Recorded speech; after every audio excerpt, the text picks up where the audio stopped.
Hi KS viewers, வாங்க சிம்பிளாக எப்படி மட்டன் பிரியாணி செய்கிறதுன்னு பார்க்கலாங்க. இன்றைக்கி 1/2 கிலோ மட்டன் பிரியாணி செய்ய போகிறோம். அதுக்கு ஒரு டபரா வச்சு எண்ணெய் சேர்த்துக்கலாம் வியூவர்ஸ்.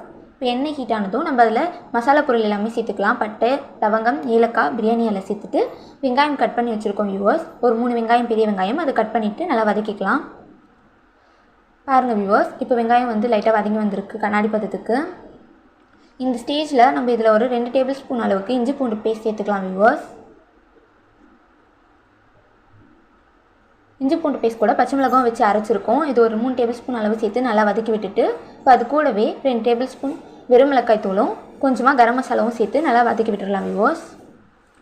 மசாலாலாம் நல்லா வதங்கி ராஸ்மெல் போனதுக்கப்புறமா இதில் கட் பண்ணி வச்ச தக்காளியும் ஒரு 6 பச்சை மிளகாவும் கட் பண்ணி வச்சுருக்கோம். இதில் சேர்த்துட்டு புதினா ஒரு கைப்பிடி அளவுக்கு சேர்த்து நல்லா வதக்கி விட்டுடலாம் வியூவர்ஸ். இப்போ இது கூடவே நம்ம தயிரும் சேர்த்துக்கலாம் வியூவர்ஸ். ஒரு 100 கிராம் அளவுக்கு தயிர் சேர்த்துக்கோங்க. பாருங்கள் வியூவர்ஸ், இப்போ உப்பு சேர்த்து நம்ம நல்லா வதக்கி விட்டுட்டோன்னா நல்லா ஜூஸியான ஒரு கன்சிஸ்டன்சிக்கு வரும் காயெல்லாம் வதங்கி. இந்த ஸ்டேஜில் ஆல்ரெடி உப்பு, மஞ்சள் தூள், மசாலா, தயிர்லாம் போட்டு வேக வச்சுருக்க மட்டனை இது கூட சேர்த்து நல்லா வதக்கி விட்டுருக்கோங்க. இப்போ மட்டன் நல்லா வெந்து வந்துருச்சு வியூவர்ஸ். கொஞ்சம் மட்டன் வெந்து வந்ததுக்கப்புறமா நம்ம மட்டன் வேக வச்ச சூப் தண்ணியை வந்து அதில் கொஞ்சமாக சேர்த்துக்கலாம். அப்போ தான் வந்துட்டு அந்த அரோமா வந்து சூப்பராக இருக்கும் வியூவர்ஸ். மட்டன் பிரியாணியோட ஃப்ளேவர் அப்படி தான் ஹோட்டலில் செய்கிற மாதிரி இருக்கும். இப்போ நம்ம அந்த சூப் தண்ணியை சேர்த்து கொதிக்க வச்சுக்கலாம் வியூவர்ஸ். நம்ம வந்து அளந்து எடுத்துருக்க தண்ணி வந்து இந்த அளவுக்கு தான் எடுத்துருக்கோம். அரிசி எந்த அளவுக்கு வச்சுருக்கோமோ அந்த அளவுக்கு நம்ம சூப் தண்ணியை வந்து சேர்த்துருக்கோம் வியூவர்ஸ். இன்றைக்கி நம்ம இந்த தண்ணியில் தான் மட்டன் பிரியாணி செய்கிறோம். அப்போ தான் கடையில் செய்கிற மாதிரியே வரும். தண்ணி சேர்த்து நல்லா கலந்து விட்டுக்கோங்க வியூவர்ஸ்.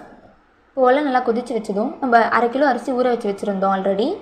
ஒரு 20 மினிட்ஸ் ஊற வச்சுருக்கோம் வியூவர்ஸ். அதை வந்து இது கூடவே சேர்த்துக்கலாம். சேர்த்து இது மாதிரி நல்லா கலந்து விட்டுக்கோங்க. ரொம்ப கலந்திங்கன்னா அரிசி உடஞ்சிரும் வியூவர்ஸ். லைட்டாக கலந்து விட்டுட்டு ஒரு மூடி போட்டு வச்சுருங்க. இப்போ ஒரு 10 நிமிஷம் நல்லா பிரியாணி தண்ணி கொதிச்சு வருது. இந்த ஸ்டேஜில் வீட்லேயே ப்ரிப்பேர் பண்ணி வச்சுருந்தேன் பிரியாணி மசாலா சேர்த்துக்கலாம். நாங்கள் வீட்லேயே பிரியாணி மசாலா, மட்டன் மசாலா பண்ணி வச்சுருக்கோம். அந்த வீடியோ வேணும்னா கமெண்ட் செக்ஷனில் கேளுங்க. இப்போ கைப்பிடி அளவுக்கு புதினா சேர்த்து மூடி விட்டுடலாம் வியூவர்ஸ். இப்போ லோ ஃப்ளேமில் வந்து ஒரு 10 மினிட்ஸ் வச்சுக்கலாம். 10 மினிட்ஸ் கழிச்சு இதை ஓப்பன் பண்ணி பார்த்தீங்கன்னா தண்ணிலாம் ட்ரை ஆகி பிரியாணி ரெடியாக இருக்கும். இந்த ஸ்டேஜில் உங்களுக்கு ஃபுட் கலர் வேணும்னா ஆட் பண்ணிக்கலாம் வியூவர்ஸ். இந்த மாதிரி கலர் சேர்த்துட்டு லைட்டாக அதை ஸ்ப்ரெட் பண்ணி விட்டுக்கோங்க வியூவர்ஸ். அப்போ தான் வந்து எல்லா சைட்லேயுமே கலர் கரெக்டாக இருக்கும். இப்போ மூடி போட்டுட்டு நம்ம வந்து டம் போடலாம் வியூவர்ஸ். ஒரு தோசைக்கல் வச்சுட்டு அதுக்கு மேலே நம்ம டபரா வச்சுக்கலாம். மேலே வெயிட்டுக்கு வந்து தண்ணி ஊற்றி குக்கர் வச்சு மேலே கல் வச்சுக்கிறோம் வியூவர்ஸ். இந்த மாதிரி லோ ஃப்ளேமில் 15 மினிட்ஸ் விட்டு ஓப்பன் பண்ணி பார்க்கலாம். பாருங்கள் வியூவர்ஸ், இப்போ நம்மளோட பிரியாணி சூப்பராக ரெடி ஆயிடுச்சு. அதான் வியூவர்ஸ், மட்டன் பிரியாணி செம்மையாக